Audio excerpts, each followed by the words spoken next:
Number S0 Utopic Zexal is a rank 1 light warrior Xyz monster with attack and defense equal to the number of Xyz material attached to it.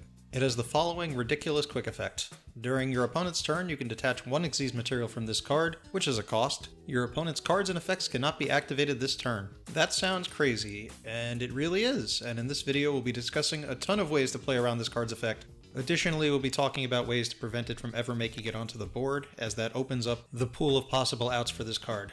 Welcome to the Legacy Crusaders YouTube channel. My name is Benji, and I'm here to help you misplay less and win more. This is the Ask Judgeman series where I normally cover rulings specifically with respect to game mechanics, but I'll be discussing this card, which will do so much more. If you're interested in ruling content, make sure to check out the playlist in the description or the iCard above. And if you have your own ruling questions not covered in a previous video you'd like answered in a future video, make sure to leave a comment down below. I might also just reply directly and give you an answer to your question. Make sure you subscribe and click the notification bell to make sure you don't miss future videos. So how do we stop this card? Let's assume it's on your opponent's board and they made some play that put it there. We'll talk about what those are later. So because it's a quick effect that has to be used during your turn, there are several options you can use to just negate its effect. Those options are Infinite Impermanence, Forbidden Chalice, Psyframe Gear Gamma, and while it doesn't negate its effect, Xyz Encore can also be used to remove Utopic Zexal from the board. Each of these cards has their own strengths and weaknesses. Infinite Impermanence can be used during either player's turns, so it has a little bit more utility, as you can use it as a hand trap against any combo deck trying to accomplish any goal they might have. So during your draw phase, or whenever your opponent decides to activate the effect of Utopic Zexal,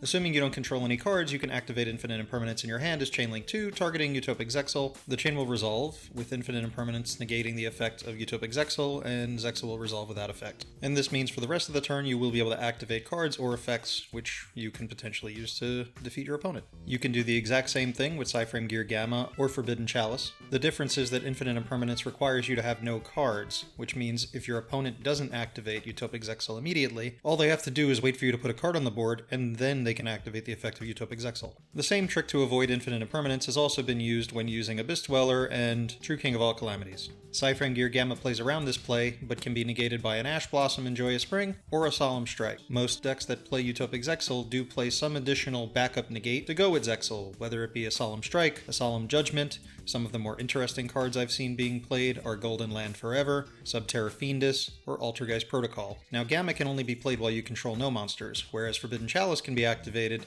if you have any cards on the field at all, but it can only be played during your turn because it is a spell card. You can use it during your opponent's turn if you would set it for a turn, but we're not assuming that you are in this scenario. And while Forbidden Chalice is not affected by Solemn Strike, it is affected by Solemn Judgment, and so is Infinite Impermanence. The last out is Xyz Encore, which just returns Utopic Zexal to the extra deck, and it cannot be chained to by any card effect. Some call this Speed Spell 4. This means that this card plays around all the additional negates that your opponent would try to use to ensure that their Utopic Zexal resolves with no problem. It has an additional effect that allows your opponent to special summon the monsters from the graveyard that were attached to the Utopic Zexal. Unfortunately, the way that players are mostly summoning it at this point, the monsters that were material actually cannot be summoned from the graveyard. So they'll just stay there, and we'll discuss that later in the video.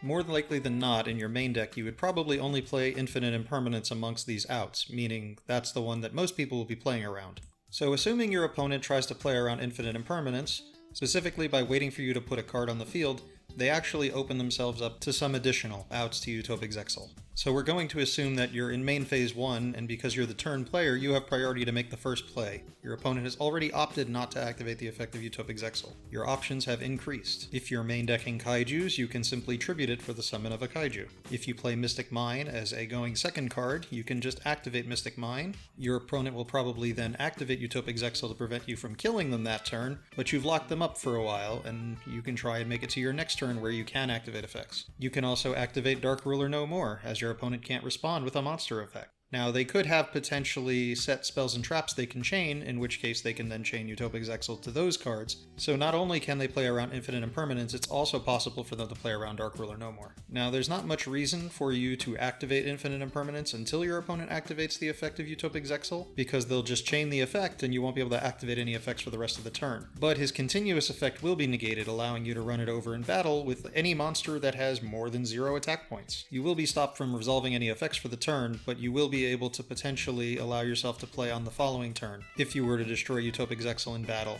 which means many inherent summons that have more than 2,000 attack points are actually an out for Utopic Zexal, depending on whether or not you can play through your opponent's next turn without being able to activate any card effects this turn. So monsters like Cyber Dragon, Dino Wrestler, Pankratops can be technical outs, but you still won't be able to activate any effects this turn. Another way of dealing with Utopic Zexal is just by setting trap cards and trying to deal with it during your opponent's turn. If you can set a Solemn Strike, you can strike it on turn 3 when your opponent tries to prevent you from activating your cards. You can even activate Metaverse and place Mystic Mine on the board during their turn. Even more outs open up if we try to prevent our opponent from ever summoning the card. So how does this card see play? Well, originally it saw play by using its alternative summoning condition, which is that you can Xyz summon this card by discarding one rank up magic normal spell, usually rank up magic Argent Chaos Force, which is currently on the forbidden list for giving easy access to S0 Utopic Zexal. The play was to hard summon, meaning to properly summon Beatrice, Lady of the Eternal, and use her effect to send Argent Chaos Force to the graveyard, then rank her up into Gaia Dragon the Thunder Charger to use the second effect of rank up magic Argent Chaos Force to add itself back to your hand if you were to Xyz summon a rank 5 or higher Xyz monster. Then you would summon a Utopia monster using 2 level 4s, and then you would just discard the rank up spell. This method is no longer practical, and I only mention it for completeness should a similar method become practical in the future. Following the release of Battles of Legend Armageddon, and with the release of the Numeron support, players are actually Xyz summoning it 3-number monsters with the same rank. All you have to do is try and find a way to get Numeron Network onto the field while you control no monsters. You can do this by just opening Numeron Network, you can activate Numeron Walls effect from your hand, you can search it with Planet Pathfinder or Terraforming. Then you just have to either activate the effect of Numeron Network, which will let you send Numeron Calling from your deck to the graveyard as a cost to resolve its effect, which is to summon up to 4 Numeron gates with different names from your extra deck. And the 4 Numeron gates happen to be number monsters with the same rank, so they can just use 3 of them to properly summon the Utopic Zexal. Now if they do summon all 4 Numeron gates and then Utopic Zexal, that's 5 summons, which means you can remove it from the board using Nibiru during your opponent's turn, and they can't activate Utopic Zexal during their own turn. After they've summoned the Numeron gates, you can also activate Ghost Reaper and Winter Cherries and use it to banish your opponent's Utopic Zexals from their extra deck, which can be useful, but there's nothing that's preventing them from actually just summoning a Link 4, like an Appaloosa with 4 Link materials. They could also make a Zero Boros or some other card that would be annoying to deal with. They can also summon number C1 Numeron Chaos Gate Sunya using number 1 Numeron Gate Ecam as Xyz material. And this is a valid option if the other things your opponent can make are not cards that you're actually concerned with. Some players are opting to play Ghost Ogre and Snow Rabbit to destroy the Numeron Network, as it is a field spell and needs to remain face up on the field to resolve its effect. And its effect is the effect of Numeron Calling, so it will resolve without effect if you can Ghost Ogre Numeron Network. Now you cannot Ash Numeron Network because it sends Numeron Calling to the grave as a cost. To copy the effect of Numeron Calling, which does not include an effect that is ashable. Speaking of Numeron Calling, your opponent doesn't have to use the effect of Numeron Network to resolve the effect of Numeron Calling. They just need to control Numeron Network, which means if they actually draw Numeron Calling, they can just activate it from their hand. Ghost Ogre actually wouldn't be a good out in that scenario. A card I'm actually playing to out this particular scenario is Pop-Up, which is a common from Duelist Alliance. It says if your opponent controls a field spell, you can activate a field spell from your deck. So during my draw phase, when they activate the effect of Utopic Zexal, I actually activate Pop-Up and place Mystic Mine on the board. Pop-Up also can't be ashed and can be activated during the draw phase, unlike Mystic Mine, and is a solid side card for any deck that plays a field spell, such as Subterrors, which also seems to combo with the Numeron deck. Earlier in the video, I mentioned that Xyz Encore would not be summoning back your opponent's Numeron Gates, which would be the Xyz material for S0 should you use Xyz Encore. Reason being that Numeron Calling does not properly Xyz summon the Numeron Gates, so they can't be special summoned from the graveyard, so that is why Xyz Encore is a solid out. It also plays around any of the additional protection your opponent might have set up for their Utopic Zexal. Another thing I wanted to mention is that the Numeron Gates are actually really good at being used for OTKing you, so if your opponent should go second and not bother trying to make S0 and just attack you with the double attack feature of the Numeron Gates, you can use Ciphering Gear Gamma to both destroy the Numeron Gate by card effect when it tries to double its attack, as well as producing 2 blockers to stop you from taking the bigger hits from the later Numeron Gates, while also at the same time setting your opponent up to keep attacking into your Cyframe, so your driver winds up in the graveyard, so you might actually be able to activate a second Gamma. So if you open 2 Gammas and your opponent went second and they tried to attack you for game using the Numeron Gates,